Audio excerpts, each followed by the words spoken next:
L'IA m'a tué.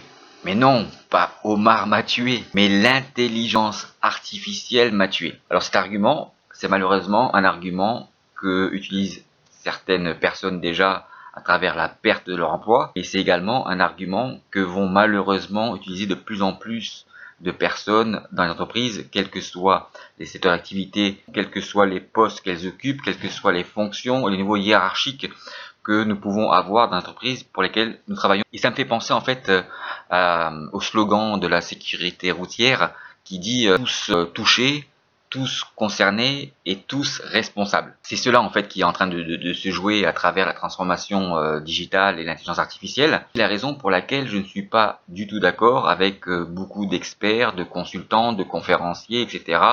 qui parlent de l'intelligence artificielle comme étant la raison principale qui va tuer les commerciaux et les vendeurs.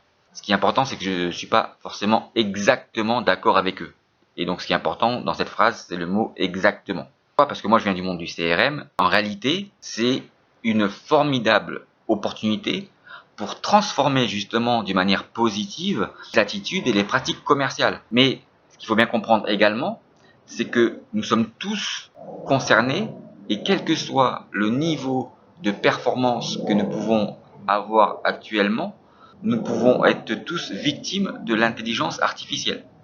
Donc c'est pas parce que vous êtes peut-être un top vendeur de votre entreprise que vous êtes à l'abri de pouvoir garder votre job. Ça n'a rien à voir. Et donc, à travers cela, ce qui m'est arrivé dernièrement, c'est qu'en fait j'ai cassé mon téléphone portable. En fait, je l'ai fait tomber pour la énième fois. Il n'est pas tout à fait cassé. D'accord, le micro fonctionne pas très bien. Et en fait, en rentrant de rendez-vous, je suis passé donc devant la boutique de mon opérateur et je me suis dit tiens, je vais en profiter pour voir si je peux changer mon téléphone. Et donc je rentre dans la boutique, sur le vol opéré, il y avait personne puisque nous sommes au mois d'août, donc là c'est super parce qu'on peut prendre tout le temps pour discuter avec les gens, tous les sujets, il y a beaucoup de moins de pression. Je rentre donc dans la boutique, le commercial, le conseiller, appelez-le comme vous voulez, était derrière donc son pupitre, son téléphone portable, il était sur LinkedIn, sur Facebook ou Instagram ou j'en sais rien. Donc je lui montre mon téléphone et je dis que j'aimerais pouvoir le changer. Et là, il me regarde et il me dit ben dites-moi quel téléphone vous voulez pour que je puisse vous le vendre. Et il me montre donc, puisque le magasin a changé de configuration, il a beaucoup de moins de téléphones qu'avant, hein, et il me dit bon bah, choisissez un téléphone et puis je vous le vends, il n'y a pas de problème. Moi j'avoue je suis pas un expert en téléphone et c'est pas ce qui m'intéresse le plus. Et donc je retourne le voir.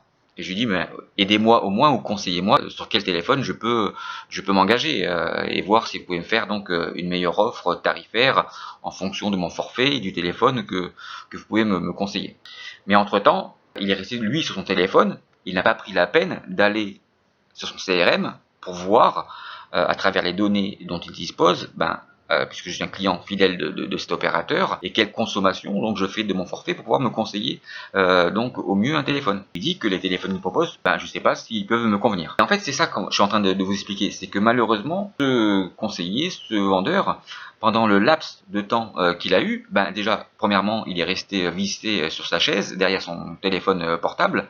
Il n'a pas pris la peine d'aller dans son CRM pour pouvoir consulter l'historique donc des informations qu'il a à sa disposition pour pouvoir mieux me conseiller. Et malheureusement, c'est ce comportement qui va tuer, et le vendeur se rend pas compte qu'il est en train de tuer le métier du vendeur. Il se rend même pas compte qu'il est en train de tuer l'emploi en fait et la fonction qu'on lui demande d'occuper pour vendre et conseiller au mieux ses clients. C'est ça en fait qui est dramatique là-dedans.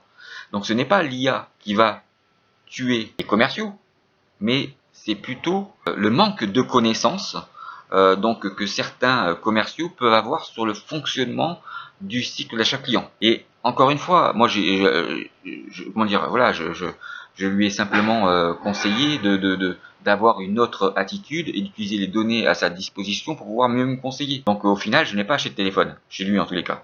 Et c'est ça en fait malheureusement qui est en train de se passer dans beaucoup d'entreprises, c'est que des commerciaux pensent être bons parce qu'ils sont chez telle ou telle marque qui est leader sur son marché, mais en fait ils ne font pas forcément l'effort de toujours mieux comprendre, écouter et conseiller leurs clients pour mieux les satisfaire. Pour moi ce n'est pas l'IA qui va tuer les commerciaux, mais c'est peut-être le manque de connaissance, cette fameuse connaissance du cycle d'achat client, et je ne suis pas non plus à l'abri donc de pouvoir continuer ce que je fais par rapport à une certaine philosophie qui est en train d'être mise en place par des entreprises en fait vendre d'une manière différente.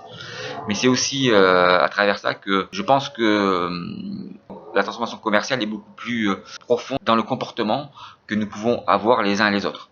Et même je constate et je vois que beaucoup de consultants en fait ou de coachs de vente utilisent des techniques malheureusement qui sont des années 80, qui continuent à faire le buzz.